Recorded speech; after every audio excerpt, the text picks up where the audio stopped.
বাপের বাড়ি এসে আজকে একেবারে সিং ভেঙে বাছুরের দলে ঢুকে গেছি। ওরা 1-2 খেলছে, আমি তার সাথে যোগ দিয়েছি।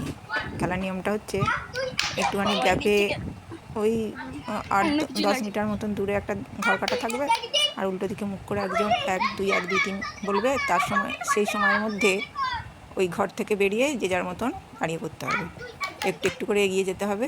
প্রত্যেকবার যখন 1-2-1-2-3 উল্টো দিকে যে চোর, সে ওই 1-2-1-2-3 বলবে, তার মধ্যে অন্যরা ওই এগিয়ে এগিয়ে যাবে একটু একটু করে।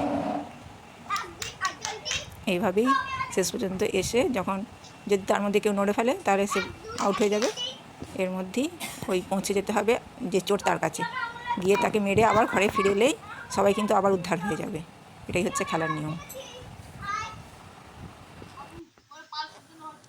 আজকের খেলাতে ছিলাম নীলেশ, সৌমি, অঙ্কুশ, প্রিয়ম, নানু, রিমি, এরা।